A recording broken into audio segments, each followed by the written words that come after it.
إليه تبتيلا رب المشرق والمغرب لا إله إلا هو فاتخذه وكيلا واصبر على ما يقولون واهجرهم هجرا جميلا وذرني والمكذبين أولي النعمة ومهلهم قليلا.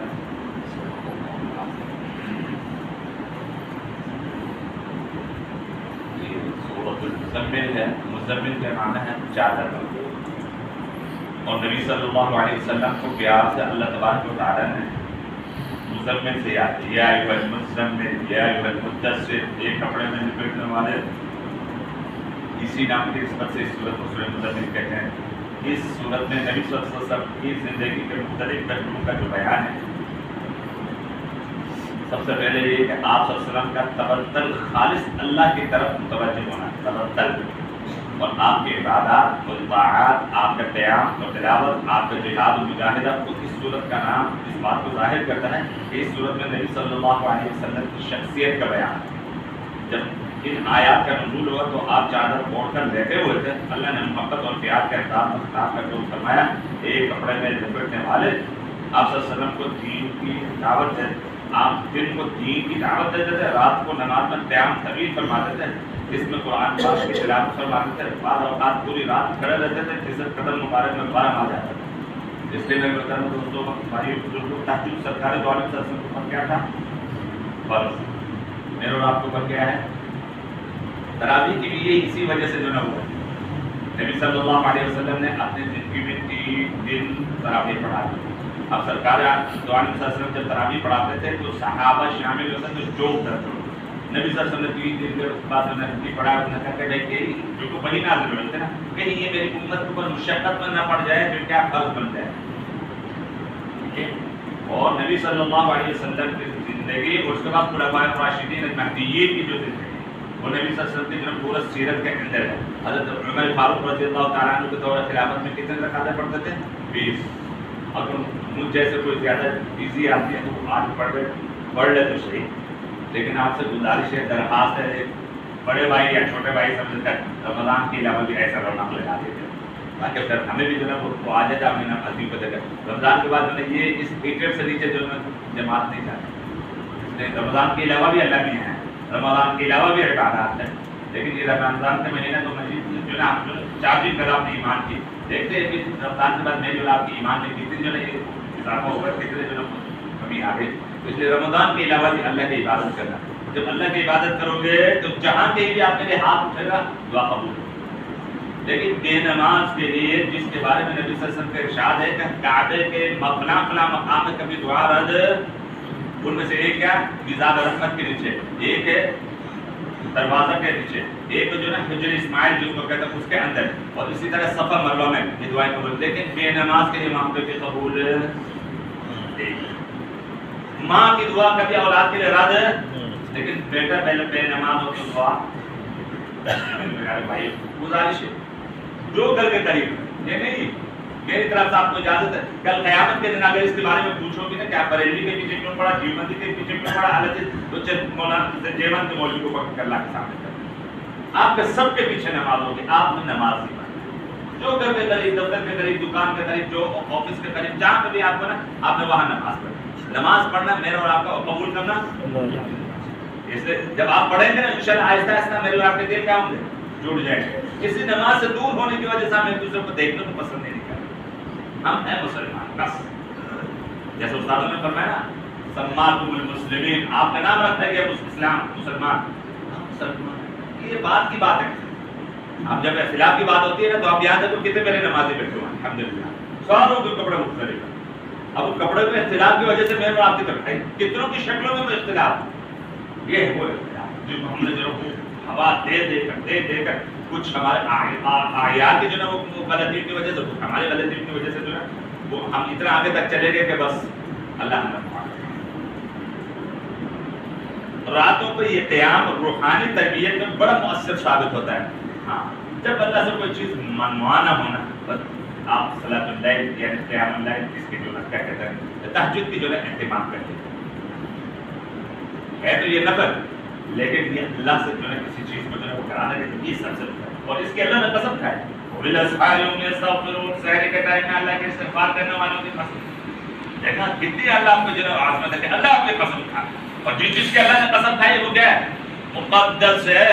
طور کی قسم کھائی اللہ نے، مکے کی قسم کھائی، تین کی قسم کھائی، زیتون کی قسم کھائی. جو اللہ اس میں آپ کا بھی ذمہ داری. اس نے میرے محترم دوستو یہ قیام اللہ یہ تھوڑا سا آزان سے جو نا 10 سے 15 منٹ جائے، کیونکہ اس کی جو نا سرکار دو عالم صلی اللہ علیہ وسلم 8 رکعت پڑھتا تھا اکثر، اور کبھی 12 رکعت بھی پڑھتا تھا. لیکن آپ کے لیے آسانی ہے کہ 2 بھی پڑھ لو، 4 بھی پڑھ لو، 6 بھی پڑھ لو، 8 بھی پڑھ لو، 10 بھی پڑھ لو، 12 بھی پڑھ لو. اس میں کوئی وہ نہیں. کم از کم جو ہے منیمم جو ہے یہ 2 رکعت ہے، میکسیمم 12 رکعت ہے. آپ اس کے بیچ میں کتنے ہو جاتے ہیں؟ جیسے کہ صبح کے صبح صادق کے بعد سے لے کر سورج نکلنے تک یہ کس کے ہے؟ فجر کی نماز کی جو ہے اوقات ہے. شروع میں پڑھ لو، درمیان میں پڑھ لو، آخر میں پڑھ لو. آپ یہ اوقات اللہ نے آپ کو دی. یہ وقت عصر کی نماز، عصر کے وقت شروع ہونے کے بعد سے لے کر سورج غروب ہونے تک. لیکن بہتر طریقہ یہ ہے کہ لوگوں کے آسانی کے لیے وہ وقت رکھو کہ زیادہ سے زیادہ لوگ شامل ہو جائیں. بعض لوگ ہمیں تعنے دیتے ہیں نا کہ آپ جو نا رمضان میں جو نا آپ صحیح حدیث کے مطابق پڑھیں، رمضان کے بعد آپ حدیث کے مطابق نہیں چلتے. تو یہ ہمارے پاس حدیث ہے، اسروا بالصبح فإنه أعظم للأجر. صبح کی نماز کو روشن کر کے پڑھو چونکہ اس میں اجر زیادہ ہے. اعظم عظیم سے اس لیے کہ جو زیادہ سے زیادہ لوگ شامل ہوتے ہیں. اور رمضان میں اس لیے ہم جلدی پڑھتے ہیں سحری کھا کر تاکہ کوئی جلدی سو نہ جائے. یہاں مصلی کا مقصد ہے کہ زیادہ سے زیادہ لوگ جو ہے جنت فائدہ اٹھائیں. اس لیے اس میں کوئی ایسی بات نہیں کہ کوئی فرقے والی بات کی، کیونکہ جبریل علیہ السلام شروع ٹائم میں آ کر نماز پڑھی، آخر میں نماز.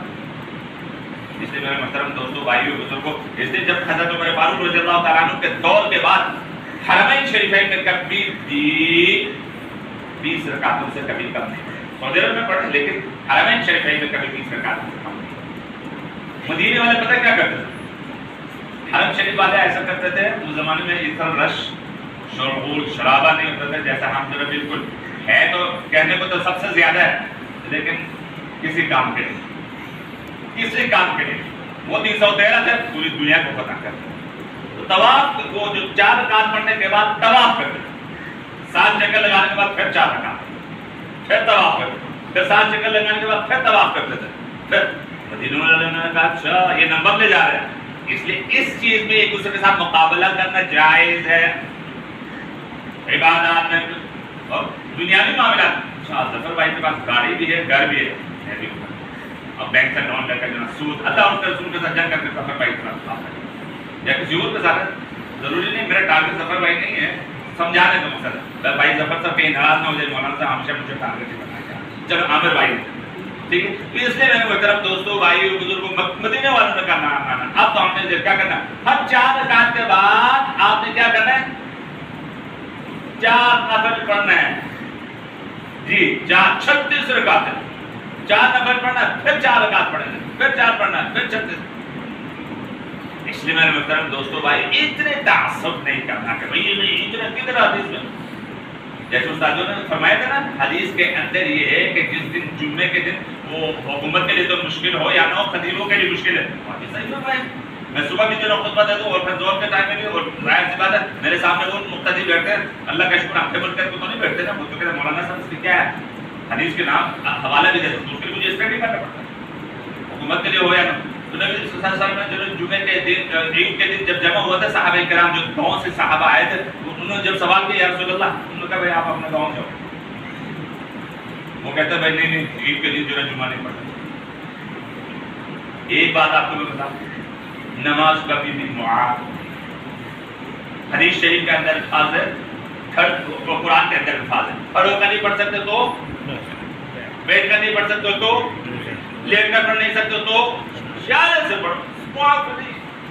معاد نہیں ہے. زکات نہیں دے سکتے ہو، ہے مال آپ کے پاس اس کو لکھ کر یا مال بیچ کر اس میں سے جو گولڈ ہے وہ بیچ کر جو اس میں سے آہستہ آہستہ ہو کر روزے رمضان کا روزے نہیں رکھ سکتے تو کیا کر بعد میں قضا کر. حج میں کسی قسم طبیعت میں کمی پیشی ہو گئی یا حالات اگلے سال لیکن نماز میں کوئی آگے پیچھے معافی نہیں. اس لیے میں طرف دوستوں بھائیوں بزرگوں کو آسانی ہے شریعت آسانی. ہاں یہ بھی ہے کہ اتنا بھی نہیں ہے کہ جتنا ہم کر رہے ہیں.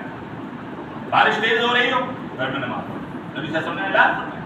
اور پچھلے سال 2 سال پہلے کہ 1 سال پہلے مدینے میں بھی اعلان ہوا. بہت موسلادھار بارش ہو رہی تھی. مدینے کے امام اذان کے ساتھ اعلان کیا کہ بھائی نماز اپنے گھروں میں پڑھو. آسانی. بعض دوست احباب کہتے ہیں بھائی یہ حدیث میں ہے وہ یہ حدیث میں ہے کہ بھائی جناب آپ سفر میں جا رہے ہو پہلے پڑھ کر جاؤ. بھائی نماز آپ کو فرض کب ہوگی؟ جب ٹائم داخل ہو. آپ مرنا تو ہے نا, لیکن میں یہ نہیں کہہ سکتا میں اب جمعے سے پہلے میں مر گیا. کوئی قبولیت ہو گئی آمین نہ کہنا. جمعے سے پہلے مجھے جمعے کے نماز کے بارے میں کچھ نہیں ہوگا کیونکہ جمعہ داخل ہی جب داخل ہو آپ یہ عقل بھی یوز کرو. نفس حدیث کو جو ہے حدیث کے اندر یہ منبع ہے. جتنے اس کے اندر گہرائی میں جاؤ گے قرآن اور اس کے جو ہے موتی جتنے اس کے ڈیپ میں جاؤ گے اتنے سمجھ آئے. اس لیے مفسرین نے جو شریعت سے بات کی نا اللہ قبول کرنا. اس لیے میرے محترم دوستو بھائی جب ٹائم داخل تو اس لیے مجھ سے جمعے کے بارے میں پوچھ نہیں ہوگی کیونکہ جمعہ داخل نہیں ہوتے میں پہلے بھی. یہ ہے اس لیے میرے محترم دوستو بھائی بزرگوں سوائے حج کے, حج میں جو نا ظہر کی نماز اور عصر کی نماز, مغرب کی نماز اور عشاء کی نماز, بس یہ حج کا حکم ہے. وہ اس کے لیے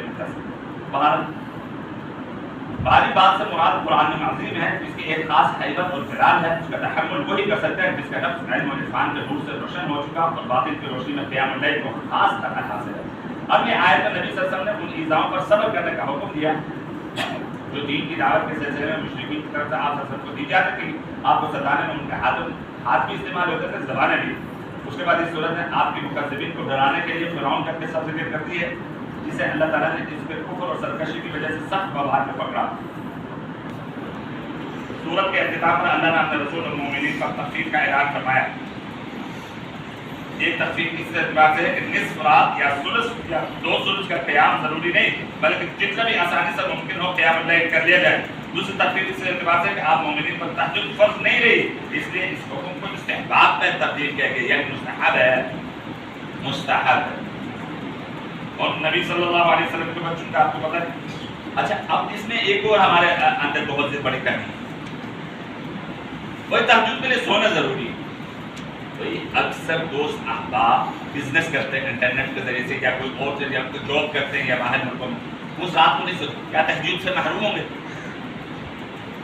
ایسے کوئی بات ہے نہیں, ایسے کوئی بات نہیں ہے. مستحب اور پسندہ اگر سو گے تو اچھی بات ہے, نہیں تو نہیں. آپ رات کو مثال کے طور پر آپ ڈرائیور جو ہے وہ کر رہا ہے, اب ایک جگہ میں قیام کر اگر 2 رکعت تہجد کی پڑھی تو وہ سویا ہی نہیں. اور سر دوستوں نہیں سونا ضروری ہے, وہ بس لکیر کے فقیر حدیث قرآن میں ہم نے کہی. آپ نے مغرب کے بعد سے لے کر صبح صادق کا جو ٹائمنگ ہے نا اس کو مثال کے طور پر آج کل جو نا ہمارے سورج غروب ہو رہا ہے 6:35 تقریباً 6:30 6:30 اور صبح کا جو نا صبح صادق 4 بجے. اب 6 سے 4 بجے کتنے گھنٹے بنتے آپ کو جو نا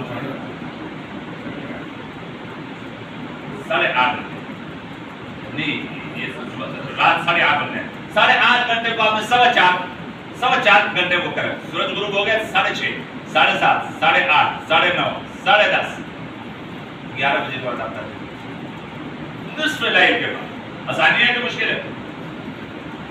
کتنی آسان. سونا ضروری نہیں, اگر سو گیا تو اٹھ کر پڑھ لیں اور اجر. اس لیے میرے محترم دوستوں ہم تو ماشاءاللہ نبی صلی اللہ علیہ وسلم نے جو کچھ فرمایا ہم اس کو الٹ کر رہے ہیں. نبی صلی اللہ علیہ وسلم نے فرمایا, اللہ نے پہلے ہی آپ نے جو نا یہ جو معدہ ہے اس کو دیکھ کر پہلے ہی فیصلہ فرما دیا کہ فجر کے ٹائم میں پیٹ بالکل خالی ہے. کتنے رکعت ہیں؟ 2 فرض, یعنی مطلب ظہر کے ٹائم میں جو نا ہم جو نا صبح کا ناشتہ فل کرو. اب پنجابی کا بھی محاورہ بن چکا ہے, حالانکہ یہ تو ہے کہ صبح کا ٹائم ناشتہ اچھے طریقے سے کرنا.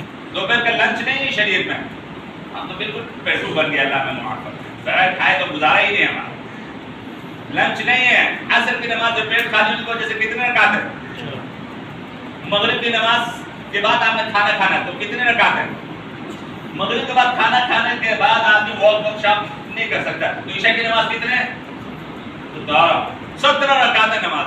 اٹھک بیٹھک رمضان میں چٹپٹی ذرا پکوڑے زیادہ کھا ڈالے نا 20 اور ڈال دی دیکھا قربان جائے. اگر اس کو بڑا ذرا سے تھوڑا سا سوچیں کہ لیکن ہم ماشاءاللہ ماشاءاللہ ہم طریقے افطر لوگ ہو گے نا. ہمارا رات کا کھانا کب ہے؟ 1:30 بجے. وہ نیچے نہیں جا رہا اوپر کوک اور وہ خالص شوگر اس کے اوپر جو ہے پیپسی وہ خالص جو ہے ماشاءاللہ بھائی ان چیزوں سے میں تو 20 سال سے نہیں پی رہا ہوں الحمدللہ صرف اس مسلے کے کھانے اور میں ٹھنڈا پانی بھی نہیں پیتا. آج کل میں ویسے جون جولائی میں انشاءاللہ مقصد شاید اللہ نصیب شاید انشاءاللہ. تو اس لیے میرے محترم دوستوں بھائی رات کے 1:30 بجے اور پھر معدے میں تکلیف وہ بھائی کھانا مغرب کے بعد کھا لیا کرو اس کے بعد سونے تک وہ ہضم ہوگا. آپ مزے کو معدے میں کوئی تکلیف نہیں. کتنی آسان. اس لیے ہر کام کو ہم جو ہے مشکل بنا رہے ہیں. اس لیے اللہ تبارک و تعالیٰ ہمیں سمجھ دے رہے. کل پرسوں میں نے نماز کے فرائض غسل کے فرائض تیمم کا وہ فرمایا تھا. اس میں سے تیمم کے فرائض رہ گیا تھا. میرے ایک نمازی مخلص سے بڑے اور مجھے کہنے لگے مجھے تیمم کے فرائض ذرا بتا دینا. تیمم کے 3 فرائض. آپ تیمم قرآن پڑھنے کے لیے کرو گے اس تیمم سے نماز کے لیے تیمم کرو گے اس سے قرآن بھی. اب وہ تیمم جو ہے بعض ٹائم ایسا ہوتا ہے کہ پانی نہیں مجبوری ہے. بعض ٹائم ایسا پانی کو ہاتھ نہیں لگا سکتے سردیوں میں یا کسی اور وجہ سے یا اسی سے بیماری ڈاکٹر یا کوئی آپ کو جو ہے تیمم کے پہلے فرض کیا ہے؟ نیت کرنا. پاکی کی نیت کرنا. پہلا فرض تیمم کی نیت کرنا. دوسرا فرض یہ ہے کہ مٹی میں ہاتھ ڈالنا. یہ نہیں کہ آپ کی شکل نہیں بگڑ جائے. شکل کو بگاڑنا مقصد نہیں ہے. وہ ہاتھوں میں تھوڑی بہت جو ہے وہ گرد و غبار ہو نا وہ لگا کر اس پہ لگا دیا. اس پہ لگانے کے بعد جو آپ چہرے کو دھوتے ہو نا پورا اس کو اوپر پھیر. یہ دیکھیں پیشانی کے بعد تھوڑی دیر سے ایک کام کے لوز سے ایک کام کے لوز تک چہرے پہ پھیرنا. 2 ہو گئے 2 فرائض. تیسرا فرض کیا ہے؟ تیسرا فرض یہ کہ یہ دیکھ پہلے ہم دائیں رائٹ سائڈ دھوتے تھے لیفٹ رائٹ. آپ پہلے کیا کریں گے؟ مٹی میں ہاتھ ڈال دیں. اگر بہت زیادہ مٹی لگنے کا خطرہ ہوتا ہے اس کو جاڑیں گے. پھر یہ دیکھ یہ دیکھ آپ کوہنے کے بعد جا کے واپس آئیں. وہ کوئی تکنیک ہے کہ آسان بالکل آسان. یہ دونوں بازوؤں کو مسل آپ پاؤں شاؤں ادھر ادھر جو نا کچھ کرنے کی ضرورت نہیں ہے. مٹی سے مطلب یہ ہے کہ بالکل گرد و غبار میں ہاتھ ڈال کر وہ چہرے بگاڑنا مقصد نہیں. تھوڑے بہت جو نا کوئی پردوں میں وغیرہ میں جو نا وہ لگا تو کچھ جاڑو تھوڑا سا آپ کو پتا کوئی ڈسٹ ہے اس میں لگانا ہے. آپ کو پھر جاڑیں گے چہرہ. 2 فرضوں پہ پہلے نیت کرنا. دوسرے نمبر پہ کیا ہے؟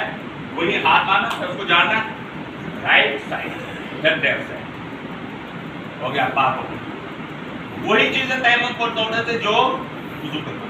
وہی حضرت عائشہ صدیقہ کے صدقے سے اللہ نے آپ کی اللہ تبارک و تعالیٰ کو جزائے خیر عطا فرمائے. اپنے شان کے مطابق ان کو نوازا. ہماری ماؤں میں جب یہ بڑے عظیم ہے مائیں تو ہمارے سارے امہات المومنین عظیم ہیں. یہ کچھ اور زیادہ ہے. اللہ اس کو جو ہے جزائے خیر عطا فرمائے. اگلی سورت سورہ نبأ ہے. نبأ کا معنی قیامت کی جو ہے کھولناکیاں. سورت کی ابتدا میں مشرکین کا وہ سوال مذکور ہے جو انکار اور استہزاء کے طور پر قیامت کے بارے میں کرتے تھے. یہ لوگ کس چیز کے بارے میں سوال کرتے ہیں؟ بڑی خبر کے متعلق جس کے بارے میں اختلاف کر رہے ہیں. کوئی اس کا اعتراض کرتا ہے, کوئی انکار, کوئی تذبذب کا شکار ہے, کوئی اس بات ہے. حضرت مجاہد رحمۃ اللہ علیہ نبأ عظیم کی بڑی خبر سے مراد قرآن عظیم لیے. اس صورت کے عمومی مزاج کو دیکھتے ہوئے یہی قول راجع معلوم ہوتا ہے. نبأ عظیم سے مراد قیامت ہی ہے. اسے اگلی آیتوں میں قیامت کے مختلف مناظر, قیامت قدرت الہیہ کے دلائل, جنت و جہنم کا تذکرہ, وہ اللہ جو زمین کو بچھونا, پہاڑوں کو پھیلے, انسانوں کو جوڑا جوڑا, نیند کو ذریعہ سکون, رات کو لباس, دن کو وقت معاش, آسمان پر ساری دنیا کو روشن کرنے والا چراغ بنا سکتا ہے. اس لیے میرے تجربہ ممکن ہے آپ کے ہو یا نہ ہو. رات کی جو نیند ہے نا 1 گھنٹے کی نیند ہی کافی ہوتی ہے. اگر رات کو آپ جاگے نا اور دن کو آپ پورے جو نا پورا دن بھی سوتے رہے رات کو جو نا سکون کے لیے اور دن کو معاش کے لیے. جو بزنس مین حضرات ہیں لیکن جن کی رات کے کاروبار ہے وہ ایسی بات ٹھیک ہے نا. تو اس کے بعد جو نا آخری آیت میں جو نا تمنا کا وقت ہے. تمنا کا یہ تمنا اس وقت کرے گا جب وہ دیکھے گا ویسے انسانوں کی طرح حیوانوں کو بھی زندہ کر لیا گیا, لیکن انہیں زندہ کرنے کے بعد ان کے باہمی معاملات طے کرنے کے بعد انہیں مٹی بن جانے کا حکم دیا گیا. یہ اس کے اندر جو نا یہ خاص اس کا جو نا ذکر ہے. قیامت کے دن جو ہے حیوانات, نباتات, یہ جو چرند پرند وغیرہ جس کسی کے اوپر بھی ظلم کی ایک کتے نے دوسرے کتے کو کاٹ دیا، ایک بیل نے دوسرے بیل کو مار دیا، ایک گائے نے دوسرے گائے، ایک بکرا دوسرے بکرے کو ضرور، تو قیامت کے دن اس کا بدلہ اس کو دیا جائے گا۔ اس کے بعد اللہ فرمائیں گے جاؤ تم کیا ہو جاؤ، مٹی ہو جاؤ، سارے مٹی۔ تو کہتے ہیں کہ انسان کہے گا کہ ہائے کاش میں بھی مٹی ہوتا، کوئی گناہ گار۔ لیکن علماء فرماتے ہیں یہاں سے مراد ابلیس ہے، کہ اللہ کی جو رحمت جو نہ دیکھ رہے تو برسنے، تو اللہ کی رحمت برس رہی ہے اور لوگوں کو بخشا رہے ہیں، اور جو وہ مٹی سے پیدا ہوا نا بنی آدم کو اللہ ایسے بخشش نہ کرے کہ بس جیسے آسمان سے بہت زیادہ بارش نہیں، ابلیس دیکھ کر یا لیتنی کنت ترابا، جب میں نے کہا تھا کہ میں آپ سے پیدا ہو رہی مٹی سے، اس کی کیا حیثیت ہے، تو ابلیس اس وقت تمنا کرے گا کہ کاش میں بھی مٹی کا نہیں شاید۔ اور اس اگلے جو نے تم کو بتایا سورہ عبس کے اندر وہی پیار سے محبت سے اللہ تبارک و تعالیٰ نے محبوب کی وجہ سے سب کو ڈھانٹا ہے۔ یہ قرآن کے اللہ تبارک و تعالیٰ کے کلام ہونے کے لیے یہی کافی ہے کہ اللہ نے اپنے محبوب کو اگر یہ سرکار دو عالم صلی اللہ علیہ وسلم کے کلام ہوتے تو سرکار دو عالم صلی اللہ علیہ وسلم آپ کام کو یہاں ذکر سورہ عبس، یہاں پر جو ہے اللہ تبارک و تعالیٰ نے اپنے محبوب کو ڈانٹا ہے۔ حضور صلی اللہ علیہ وسلم کے ایک صحابی نابینا عبداللہ بن مکتوم جب نبی صلی اللہ علیہ وسلم جب جہاد میں جاتا تھا اس کو مدینے کے جو ہے امام بنا کر تشریف لے جاتا تھا، جو طلب علم کے لیے ایسے موقع پر نبی صلی اللہ علیہ وسلم کی خدمت میں آ گئے جبکہ آپ صلی اللہ علیہ وسلم کے بعد چند سربراہان قریش کو دعوت اسلام دینے میں مصروف تھے۔ ایسی مصروفیت کے وقت ان کے آنے پر آپ کو طبعی طور پر ناگواری ہوئی، آپ نے ان کے بات کا جواب دینے سے اعراض کیا، اس کے بعد سورہ عبس کی آیت نازل ہوئی جس پر اللہ نے آپ کو تنبیہ کی۔ عبداللہ بن مکتوم یہ نہیں چاہتے، وہ نابینا تھا، اس کو نہیں پتا تھا سامنے کون بیٹھا۔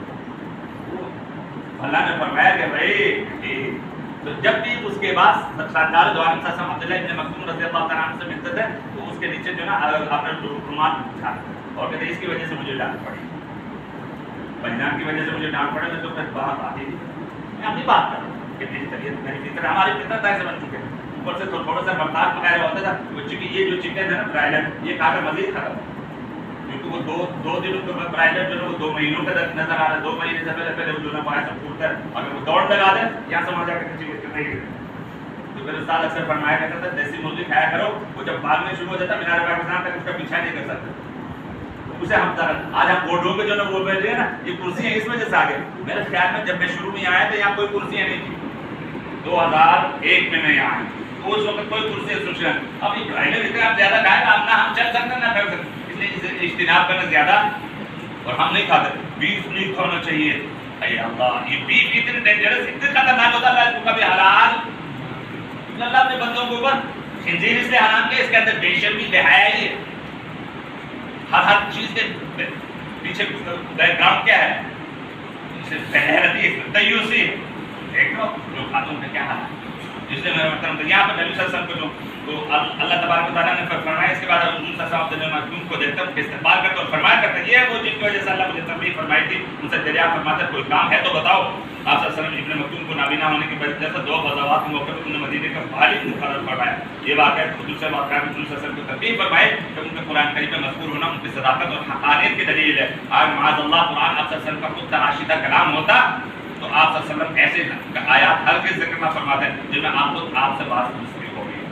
حضرت ابن مکتوم کا واقعہ ذکر کرنے کے بعد یہ صورت انسان کا ناشکرہ ہونے کو بتاتی ہے جو اپنے اصل بھول کر اللہ کے سامنے سرکشی اختیار کرتا ہے۔ اگلی آیت میں رب تعالیٰ قدرت وحدانیت کی تکمیلی دلائل ہے اور اختتام میں قیامت کے ہولناکی منظر بیان کیا گیا جب انسان زدہ ہو کر قریب ترین رشتوں کو بھی بھول جائے گا، نفس نفس کا عالم ہوگا، کسی کو کسی کی فکر نہیں ہوگی، ہر کسی کو اپنے ذات کے غم کھارے جا رہے ہوں گے، بہت سے چوروں میں کامیابی کی چمک ہوگی، بہت سے بے شمار چہروں پر ناکامی کی ذلت اور تاریکی چھائی ہوگی۔ یہی آیت ہے جس کی آیت کے اندر اللہ تبارک و تعالیٰ کہ ماں بیٹی سے، ماں کتنے بیٹی کے ساتھ محبت ہے، باپ بیٹے سے، بیٹی سے، اولاد سے، ہر ایک دوسرے سے باغت ہے، کیا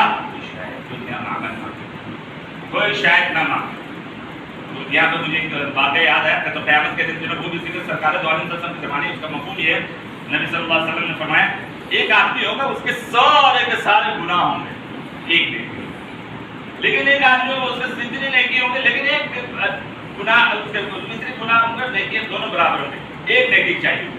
اب یہ آدمی جس کو صرف ایک گناہ ہے نا ایک نیکی، تو یہ چاہ رہے ہوں گے یہ آدمی بھی جو نا تلاش کر رہا ہے کہ بھائی مجھے اور یہاں پر تک میں بتاتا ہوں کسی کو ایک گلاس پانی پلایا نا صرف اللہ کے رضا کے لیے یہ بھی مغفرت کر دے قیامت کے اللہ نے پوچھے کہ ہاں بھائی جی کیا خیال ہے جیون کے مولوی صاحب زبر بھائی کے یعنی کبھی ایک دفعہ پیپسی نے بنا دیا تو اللہ فرمائے گا آپ کیا کہیں؟ اللہ میاں تم میرے بندے ہو کر اس طرح کرو، میں رب العالمین ہو کر اس ایک پیپسی کے کوک جو ہے پلانے پر کیا ہوگا؟ ہم تو صرف زبان کلام چائے پئیں گے، جب مہمان زیادہ بیٹھے گے کھانا کھائیں گے تو یار مہمان سے پوچھتے نہیں ہیں، پوچھتے نہیں ہیں، مہمان کو کھلاتے پلاتے نہیں پیے تو لیکن ہمارے یہاں پر ماشاءاللہ جس کو جنگ کر جاؤ دیں گے پانی پیے، پانی پینے کا ہوتا ہے، چائے پینے کا بھائی بھوکی سے پھینکنے کے لیے تو نہیں، اس سے ایسے نہیں مہمان نوازی کیا کرو، اس ایک چائے کے کپ کی وجہ سے ہوئے تو آپ کی مغفرت، اس میں سخی بنو سخی بنو سخی بنو، اللہ کی رحمت کی بارش ہو، دولت کی بارش ہوگی آپ نے، کنجوس بنو گے فرشتوں کی دعا ہے اور جو آئیں گے وہ بھی کرتا ہے، اس میں سخی بنو، اللہ نے آپ کو دیا سخی بنو، اللہ نے آپ کو بہت اچھے سے اپنے رشتہ داروں میں غریب تلاش کر کے دو، ان کی ہیلپ کرو، نہیں دینی مدارس میں طالب علم بڑے ہوئے ہیں، کسی ایک طالب علم پہ ہیلپ کرو، کوئی مشکل نہیں، کھانا پینا سارا کچھ مدرسہ والے دیتے، سامان اس کے دو ٹائم اور غسل نہانے کے اور کپڑے دھونے کے سامان اس میں خرید کر مہینے کے زیادہ سے زیادہ 2000 دے اپنے سیلری میں سے 2000 اس کے لا دیتا مہینے منتھلی، جب وہ فارغ ہو کر جائے گا وہی 2000 آپ کے ذریعے مل جائے گا، اس لیے نیک روایت میں ہے نا نیک لوگوں کو کھلاؤ گے اسے وہ نمازیں پڑھیں گے عبادت کریں گے تو ان عبادت کی وجہ سے آپ کو بھی ثواب ملے گا، گناہگاروں کو کھلاؤ گے اور شراب کباب کھلاؤ گے پھر کیا ہوگا اس کی گناہ کی وجہ سے آپ بھی وبال ہے میرے محترم دوستو، اس لیے نیک لوگ میں طالب علم کو اس لیے نیک سمجھتا ہوں وہ دین کے لیے آئے ہوئے ہیں، بریلوی بننے کے لیے کوئی طالب علم نہیں آتا، دیوبندی بننے کے لیے کوئی نہیں آتا، اعلی حدیث بننے کے لیے کوئی نہیں آتا، آتے کس لیے دین سیکھنے، اور دین سیکھنے والے جوڑنے والے ہوتے توڑنے والے، اور جنہوں نے مجھ جیسے دین کو سمجھا وہ بس بریلوی دیوبندی اعلی حدیث پر ادھر ادھر لگے ہوتے ہیں، اللہ ہمیں معاف فرما دے۔ اب کی سورۃ سورہ الم نشرح ہے، میں سیدھا وہ کر رہا ہوں، الم نشرح کے جان نبی صلی اللہ علیہ وسلم سے فرمایا کیا ہم نے تمہارا سینہ نہیں کھول دیا، اسی نشرح کی نسبت سے اس کو سورہ انشراح کہا جاتا ہے، نبی صلی اللہ علیہ وسلم کے 3 احسانات ہیں، حضور صلی اللہ علیہ وسلم پر اللہ کے 3 احسانات ہیں، شرح صدر یعنی اللہ نے آپ صلی اللہ علیہ وسلم کے دل کو حکمت اور نور سے بھر دیا، ہر قسم کے گناہ اور گندگی سے پاک کر دیا، آپ صلی اللہ علیہ وسلم سے اس بوجھ کو ہٹا دیا جس نے آپ کی کمر کو بوجھل کر رکھا تھا، یعنی نبوت اور رسالت کا بوجھ، اس کے واجبات اور ذمہ داریوں کی ادائیگی، آپ صلی اللہ علیہ وسلم کو ذکر کو بلند کر دیا، جہاں اللہ کا ذکر وہاں حضور صلی اللہ علیہ وسلم کا ذکر ہے، چاہے وہ اذان ہو، چاہے اقامت ہو، چاہے تشہد ہو، چاہے خطبہ ہو، چاہے جہاں بھی ہو، جہاں اللہ کی کبریائی ہے وہاں سرکار دو عالم صلی اللہ علیہ وسلم کی کیا ہے بلندی ہے، اللہ نے مشکلات کو آسان کرنے اور پریشانی کو دور کرنے کے لیے فرمایا، اور آپ صلی اللہ علیہ وسلم کو حکم دیا تبلیغ و دعوت کی ذمہ داری ادا کرنے کے بعد اللہ کا شکر ادا کرنے کے لیے اس کی عبادت میں لگ جائے، اس نے آپ کو تھکا دیں گے، سب کچھ کرنے کے بعد اللہ پر توکل کرنے کے تمام معاملات اسی طرح رغبت کرے، یہاں پہ صرف ایک ہے جو آزاد سب کچھ ہونے کے باوجود حلال طریقے سے پریشان رہتے ہیں، اس سورہ الم نشرح جو سونے سے پہلے رات کو 17 دفعہ پڑھے،